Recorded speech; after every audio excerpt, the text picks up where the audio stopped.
Bonjour, je m'appelle Clément Bocard, je suis exploitant à Montigny-Montfort, en Côte d'Or. Et sur la ferme, on a 40 vaches, 40 vélages et 80 hectares de culture, principalement du colza, du blé, de l'orge. Aujourd'hui, les difficultés qu'on a, c'est des marges très faibles sur les cultures, dues à des sols séchants et des charges opérationnelles très élevées. Aujourd'hui, l'aide que je peux avoir de la Chambre d'agriculture, c'est sur les cultures fourragères que je cultive sur les champs à très faible potentiel, avec très peu d'intrants. Et ça me permet d'augmenter mes fourrages et surtout la qualité.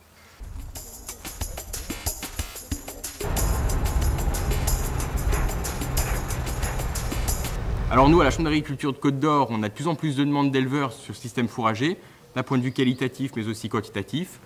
Pour répondre à ces demandes, on a mis en place 2 fermes pilotes, une qui est située à Puy et une qui est située à Tarbes-le-Bas.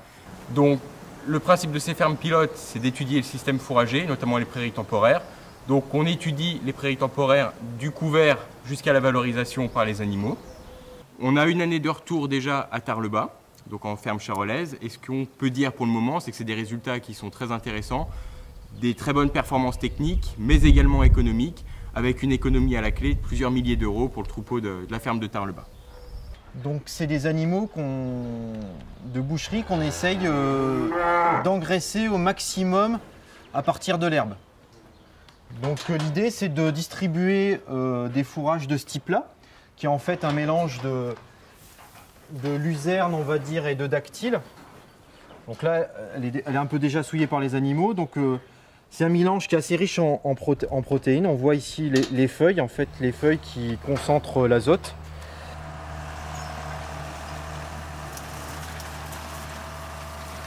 Ce fourrage-là nous permet d'économiser, voire de supprimer totalement l'utilisation de tourteaux de colza, donc d'augmenter notre autonomie.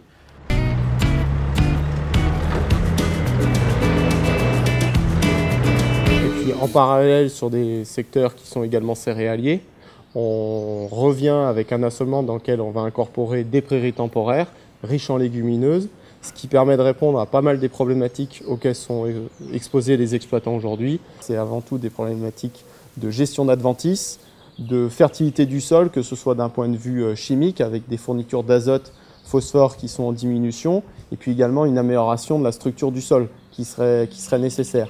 Et ces problématiques, l'insertion de prairies temporaires dans la rotation y répond.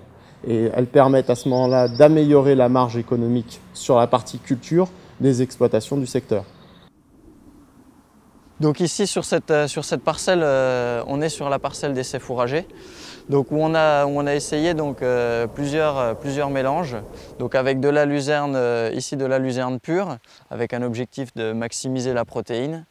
Et de l'autre côté, un mélange multi-espèces de type mélange suisse pour essayer d'optimiser le rendement et une très bonne qualité de fourrage. Donc sur les premiers résultats, donc on a vraiment observé sur la première coupe qui a été faite il y a déjà un peu plus d'1 mois, donc des très forts rendements donc, sur la partie mélange suisse avec autour de 6 tonnes de matière sèche hectare. Et une bonne qualité de fourrage. Et donc sur cette partie luzerne pure avec de très bonnes qualités, avec des teneurs en protéines très élevées à 24 de protéines. Et avec forcément des rendements un petit peu plus faibles. Donc l'objectif c'est de continuer cette expérimentation sur 3 ans et de voir qu'est-ce qui va se passer concrètement sur les animaux.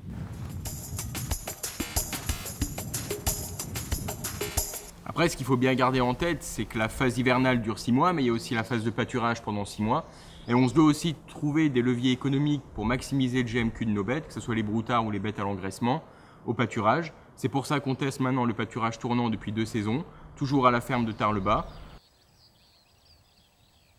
Donc cet îlot était jadis composé de 5 parcelles clôturées en fil de fer barbelé, qu'on a en fait redécoupé. Donc sur les 20 hectares, on a choisi de séparer les 20 hectares en 2 grandes entités.